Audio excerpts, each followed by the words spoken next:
बिस्मिल्लाहिर्रहमानिर्रहीम। अस्सलाम वालेकुम। डेली वेदर अपडेट के साथ मैं सईद खान उम्मीद करता हूँ कि आप लोग सब भी खैरियत से होंगे। तो मेंबर गुज़श्ता अपडेट में हमने जिस सर्दी और खुशगवार मौसम का जिक्र किया था वो सिलसिला अल्हम्दुलिल्लाह शहर में आज भी मौजूद है। कराची में गुज़श्ता कई दिनों से मौसम निहायत खुशगवार और रात के औकात में काफ़ी सर्द रह रहा है।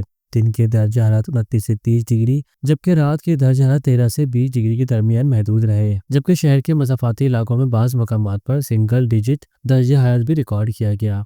अब बात करते हैं ताज़ा तरीन सूरत हाल की। तो कराची में एक कमज़ोर मगरबी सिलसिले की आमद के बायस हवा के पैटर्न में तब्दीली और दर्जा हरारत में हल्का सा इजाफा रिकॉर्ड हो रहा है। कम से कम दर्जा हरारत सरकारी तौर पर 16 डिग्री सेंटीग्रेड जबकि नमी 80 से 90% तक रिपोर्ट हुई। शहर के मसाफाती इलाकों में आज भी 11 से 13 डिग्री तक दर्जा हरारत रिकॉर्ड किया गया। आज दिन के दौरान मगरिबी हवाओं के साथ ज़्यादा से ज़्यादा दर्जा हरारत 30 से 32 सेंटीग्रेड तक पहुंच सकता है। दूसरी जानिब फलाई पहाड़ी इलाकों में इस कमज़ोर मगरबी सिलसिले के ज़ेर असर आज रात से अगले 2 से 3 दिन तक हल्की बारिश और बर्फ़बारी के इम्कानात मौजूद रहेंगे।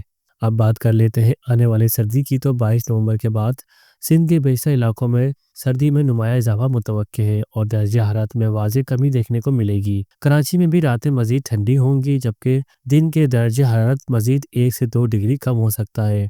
25 नवंबर के बाद कराची में एक अच्छी और वाज़ेह सर्दी की लहर दाखिल होने का इम्कान है जिससे दिन के दर्जा हरारत में नुमाया कमी आएगी जबकि रातें ख़ास सर्द हो जाएंगी। लालिना की मौजूदगी के बायस इस वक्त मगरबी सिलसिले ज़्यादातर बलाई इलाकों तक ही महदूद रहेंगे। ताहम दिसंबर के आखिरी हफ्ते और खुसूसन जनवरी 2026 से लालिना के कमज़ोर पड़ने के इम्कानात हैं जिसके नतीजे में मगरबी सिलसिले में बेहतरी और मुल्क भर में मौसम सरमा की अच्छी बारिशें मुतवक्के हैं इंशाअल्लाह। तो मेंबर ये थी आज की मुकम्मल अपडेट। सर्दी की आने वाली लहर हो या खित्ते में बनता हुआ समुद्री तूफान, हम मुसलसल इस सूरत हाल को मॉनिटर कर रहे हैं और जैसे ही कोई बड़ी अपडेट आएगी हम फ़ौरन आप तक पहुंचाएंगे। अगर वीडियो पसंद आए तो लाइक शेयर और सब्सक्राइब ज़रूर कीजिएगा। मिलते हैं अगली अपडेट में, तब तक के दीजिए इजाज़त। अल्लाह हाफिज़।